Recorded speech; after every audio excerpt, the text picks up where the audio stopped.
Hey, what's going on, guys? So, hey, if you watched my news video last week, you know that I talked all about the Analog Pocket. Well, there's been some updates because people are a little upset about how that thing launched. Also, Nintendo just drops a random game, possibly might have a Nintendo Direct coming up this month. And also, the PlayStation State of Play happened. So, let's go ahead and get into this week's video game news.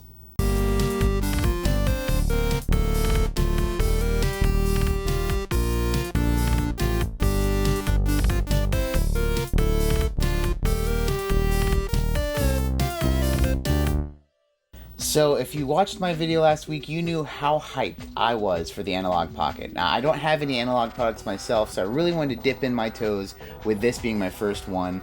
And it's especially going to be great for me and the channel, because currently, out of all of my upscaling endeavors, the one thing I have not gotten around to yet is my GameCube, which means that I don't have a good way to play with my Game Boy player in a capacity that looks good for the channel.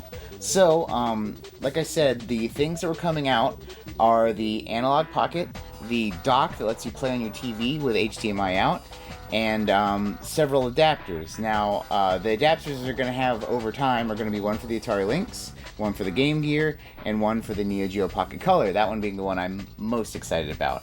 Well, so come Monday, the pre-orders went live at 11 a.m. Eastern, and basically they had the white and the black analog pockets available, the dock, which only came in black. One of the three adapters was available for this initial pre-order, and that's the Game Gear adapter, which is probably my second looking forward to as far as the three. And, of course, a bunch of cables and screen protectors and cases. Now, 11 o'clock happened.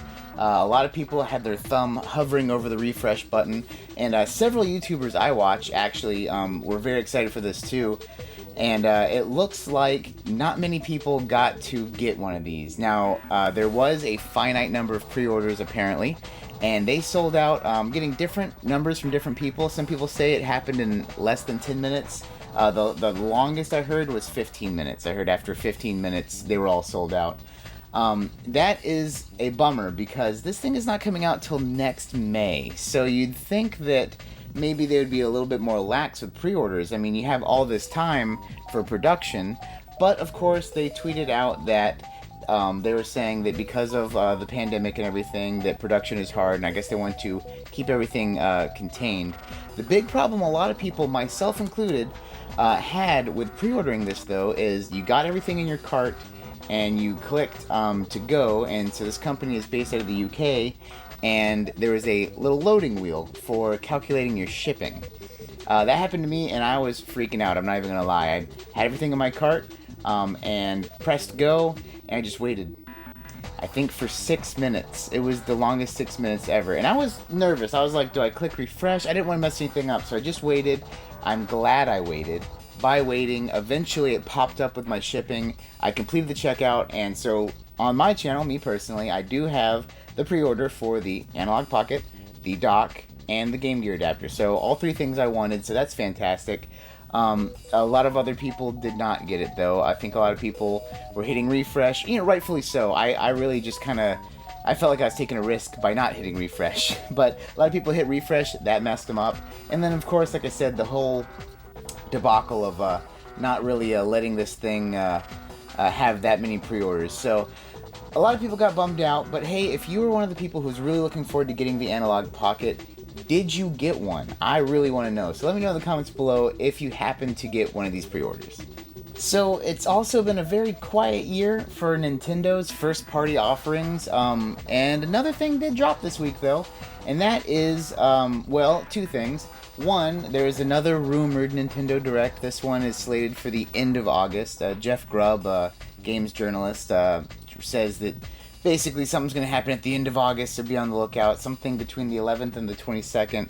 At this point, they're all rumors, and it's like, I get sick of it, because it's like you watch all these other YouTubers, probably me too, and you see people like, oh, Nintendo Direct's coming, what's going to happen? And, oh, something's going to happen, and nothing ever happens. It's starting to drive me crazy. So at this point, I'm just going to wait for Nintendo's crazy shadow drops they've been doing. And speaking of which, they did shadow drop a game this week, and that is Pikmin 3 Deluxe Edition. Now, Pikmin 3 is one of the final Wii U games that people are really asking to get ported over, so that's fantastic. I have personally never played a Pikmin game, so I'm very sorry about that. I have a gripe about the Wii U ports, though, and that is the fact that this one included, they always charge $60 for the full retail. I will give this one a bit of a benefit, though. This game is going to come with all of the DLC from the Wii U version, and some new story content. Plus, they're going to have multiplayer co-op, so that's really cool too.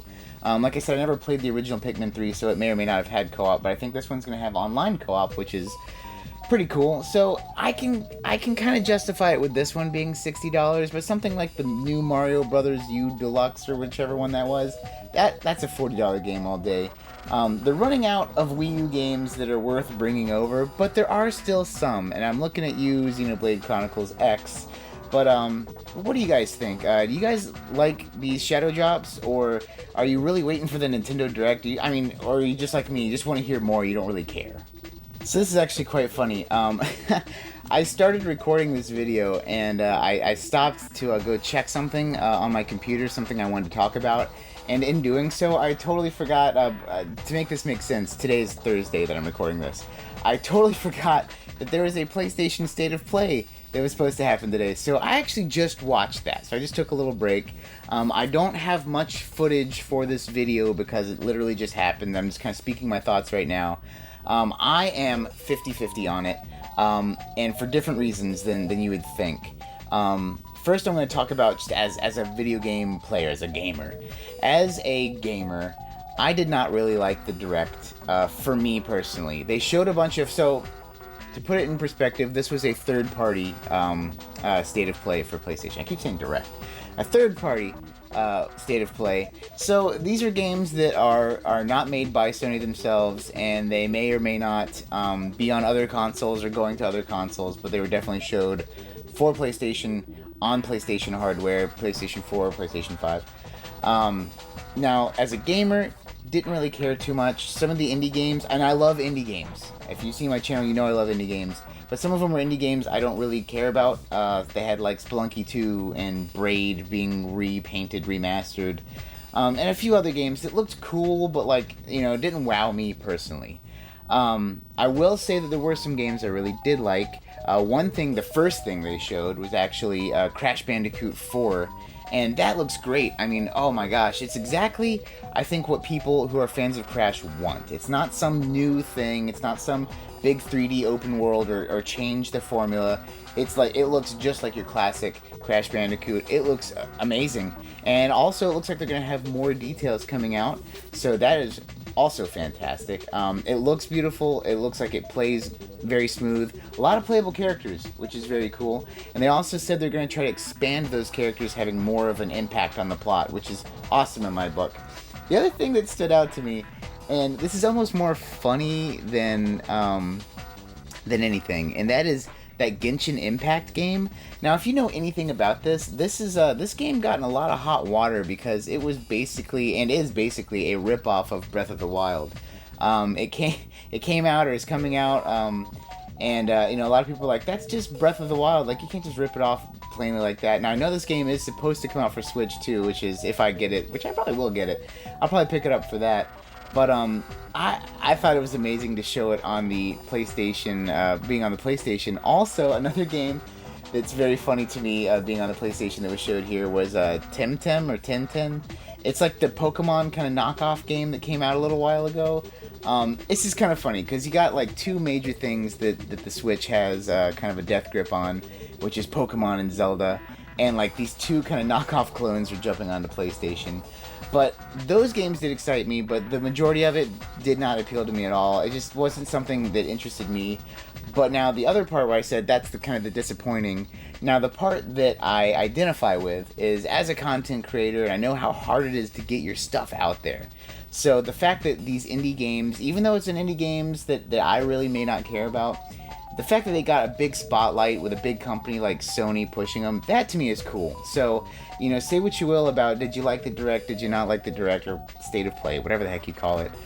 It's neat to have a light shown on smaller companies, and I think that's what really is kind of my takeaway from this one. But what did you guys think about the State of Play? Like I said, I just watched it like 5 minutes ago. So did you guys enjoy it? Were there any games that popped out at you? And what do you think about these like Nintendo knockoffs basically jumping on the PlayStation train? Now, one last thing news related I want to talk about. This really isn't news or anything. This is just a conversation. This is just me talking to you. I had a thought this week, especially reading some of the comments. So if you've been watching my channel this week particularly, I did the Lego Nintendo NES build, where I built the whole thing, the Lego, the TV, the Nintendo, the cartridge. It was really fun. Cool videos, 2 videos. If you want to check them out, I'd really appreciate it. But it got me thinking. They made this because it was the Nintendo and Mario's 35th anniversary. That's actually where the big rumor of, the Mario 35th anniversary collection on the Switch, which we still haven't got announced yet, is coming from. But it got me thinking, next year would be the Zelda 35th anniversary. Do you guys think they're going to do a cool Lego collaboration with a Zelda set? And if so, do you think it'll be similar, like it's a TV and you do the scrolling thing?